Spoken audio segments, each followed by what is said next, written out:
विचार ही चल रहा है? कल चर्चा हुई है, कल ही इस पे चर्चा हुई है और मैंने कहा उसको शामिल किया जा सकता है और वो प्रक्रिया पूरी करनी पड़ेगी। शामिल करने का जो निर्णय रहता है उसमें उसको शामिल करना पड़ेगा।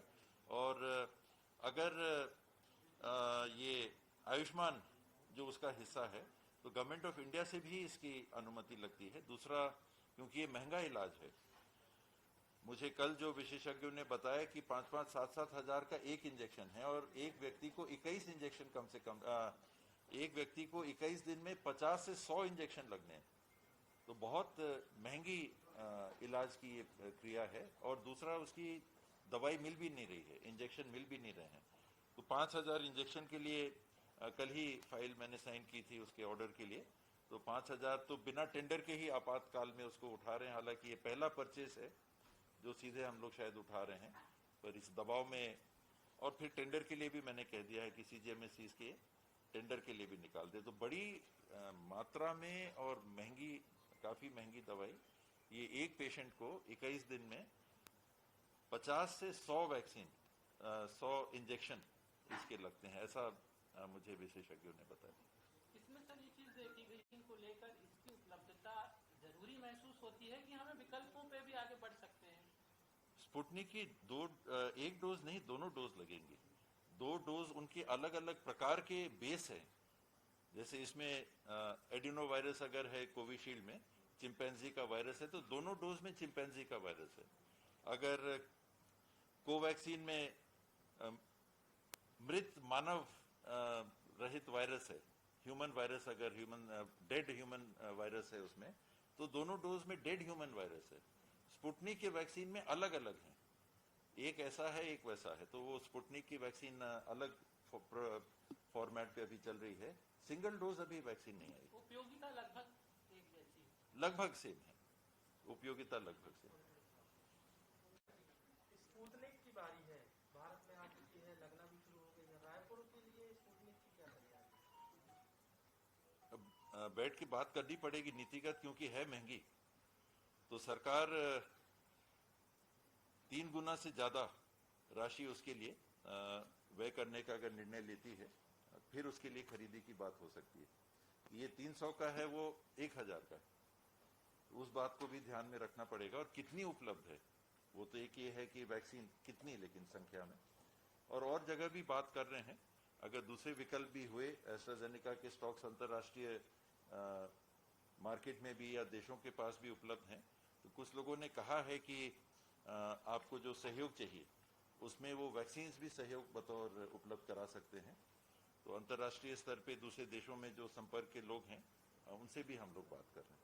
क्या सरकारी तौर पर इस तरीके की बातचीत? इन दिनों आपने काफी चर्चा सुनी होगी एक ब्लैक फंगस के बारे में, खास करके उन मरीजों ने जिनका की इलाज कोविड-19 का इससे पहले हो चुका हुआ है और सक्सेसफुली वो अपने घर जा चुके थे।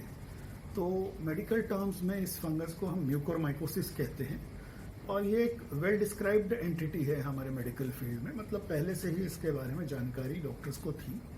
ये खास करके उन मरीजों में जो डायबिटिक पेशेंट्स हुआ करते थे, जिनका किसी कारण से कंट्रोल नहीं हो पाता था शुगर का, अनकंट्रोल डायबिटिक्स, या किसी और कारण से जो इम्यूनो कॉम्प्रोमाइज थे, जिनकी इम्यूनिटी लोअर है, जैसे कि जिनका किसी का कैंसर का इलाज चल रहा है या कोई एड्स का पेशेंट है या और कोई इस तरह से बीमारी जिसमें कि उनकी इम्यूनिटी कम होती है, जैसे बर्न्स के पेशेंट्स फॉर एग्जांपल।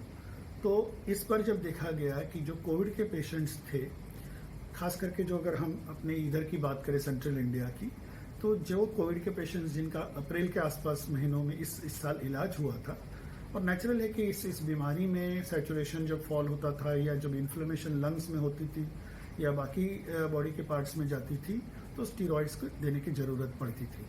तो स्टीरॉइड्स बहुत यूजफुल ड्रग्स थे इस वक्त इस पर्टिकुलर बीमारी में, और अभी भी उसका रैशनल यूज की जरूरत है इस लड़ाई को जीतने के लिए, कोविड के लिए।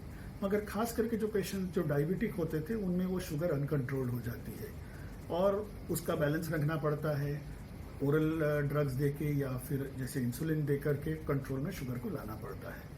तो ये पेशेंट्स ठीक होकर के अलग अलग स्टेट्स में जब अपने घर चले गए, उसके बाद रिपोर्ट किया गया कि कुछ पेशेंट्स में जैसे आंख में दर्द होना, कम दिखना, रोशनी कम हो जाना या आंखों का सूजन आना, या नाक बंद होना, या नाक में से थोड़ी ब्लीडिंग होनी, या चेहरे में एक पार्ट में सूजन आना, या जो तालू होता है वहाँ पे थोड़ा सा काला काला धब्बा आने लग जाता है, और साथ में इनकी हो सकता है शुगर की भी फिर समस्या हो बढ़ जाए। और एक कंडीशन होती है डायबिटिक कीटोएसिडोसिस, वो भी होता है, उसमें भी एक खास करके इसका कोरिलेशन इस पर्टिकुलर बीमारी का देखा गया है। तो इसका तुरंत पहचानना ज़रूरी है, क्योंकि उसका इलाज करना बहुत ज़रूरी होता है और उसको हॉस्पिटलाइज करना पड़ता है ऐसे पेशेंट्स को।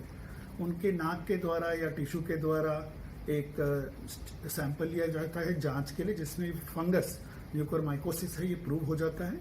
उसके बाद हॉस्पिटलाइजेशन के बाद सबसे पहले ज़रूरी है कि उनकी जो मेन कंडीशन होती है, मतलब diabetes most of the time, उसको कंट्रोल में लाना बहुत ज़रूरी है। Sugar control, blood sugar control, और वो इंसुलिन के द्वारा या जैसे भी दवाई के द्वारा करना होता है। सिमिलरली अगर उनके यूरिया क्रिएटिनिन बढ़ा है या किडनी के कोई फंक्शंस में प्रॉब्लम है तो उसको भी कंट्रोल, क्योंकि उसका इलाज करना बहुत ज़रूरी होता है और उसको हॉस्पिटलाइज करना पड़ता है ऐसे पेशेंट्स को। उनके नाक के द्वारा या टिश्यू के द्वारा एक सैंपल लिया जाता है जांच के लिए, जिसमें फंगस म्यूकोरमाइकोसिस है ये प्रूव हो जाता है। उसके बाद हॉस्पिटलाइजेशन के बाद सबसे पहले ज़रूरी है कि उनकी जो मेन कंडीशन होती है, मतलब diabetes most of the time, उसको कंट्रोल में लाना बहुत ज़रूरी है। Sugar control, blood sugar control, और वो इंसुलिन के द्वारा या जैसे भी दवाई के द्वारा करना होता है। सिमिलरली अगर उनके यूरिया क्रिएटिनिन बढ़ा है या किडनी के कोई फंक्शंस में प्रॉब्लम है तो उसको भी कंट्रोल किया जाता है। ये पहली बात।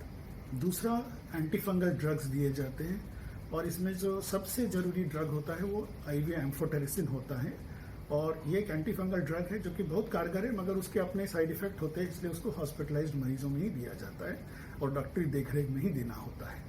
और उसके बाद तीसरा होता है सर्जरी। अक्सर देखा गया है कि नाक के आसपास का टिश्यू वो नेक्रोटिक हो जाता है, या स्किन जो है वो धीरे धीरे, या हड्डी जो है आसपास की वो गलने लग जाती है, तो इसको सर्जरी के द्वारा निकालना बहुत ज़रूरी है। और उसके बाद बहुत बार ऐसे भी हो सकता है कि वो आँख में चली जाए, वहाँ पस बन जाए, या आँख के पीछे चली जाए और वहाँ से ब्रेन की तरफ जाने वाली हो, तो आँख को भी निकालने की ज़रूरत पड़ती है। तो ये एक मुश्किल फैसला होता है, लेकिन जान को बचाने के लिए ज़रूरी है। हर पेशेंट में तो ऐसा नहीं होता, किसी किसी पेशेंट में उसकी ज़रूरत पड़ती है। तो डॉक्टर्स जो हैं, खास करके जो ENT head and neck surgeon होते हैं, वो यूजुअली वेल ट्रेंड होते हैं इन चीज़ों के लिए। एम्स रायपुर में भी इस तरह से व्यवस्था पूरी है। मैं स्वयं एक ENT head and neck surgeon हूँ, और हमारी देखरेख में पूरी यहाँ पे इलाज अच्छा हो रहा है, और एक मल्टीडिसिप्लिनरी टीम इसके लिए काम करती है। और इस वक्त हमारे पास ऑलरेडी 15 पेशेंट्स एडमिशन ले चुके हैं, और कुछ जो है लाइनअप किए हैं। अलग अलग जिलों से आए हुए हैं, कुछ रायपुर के हैं, ज़्यादातर दुर्ग भिलाई के हैं, कुछ बिलासपुर के भी हैं, कुछ और भी अन्य डिस्ट्रिक्ट से भी आए हैं, मनेंद्रगढ़ से भी हैं। तो ऐसे कर के अलग अलग डिस्ट्रिक्ट से मरीज़ आ रहे हैं, और सुविधा है यहाँ पे। और जैसे कि बार बार बताया जा रहा है, इससे डरे नहीं, लेकिन इसके बारे में पता हो कि इस तरह का खतरा हो सकता है। तो जिनको भी पहले कोविड का इलाज हो चुका है सक्सेसफुली, और अभी अगर ऐसे कुछ नाक में या आँख में या चेहरे में कुछ तकलीफ लगती है, तो ज़रूर डॉक्टरी सलाह लें। धन्यवाद।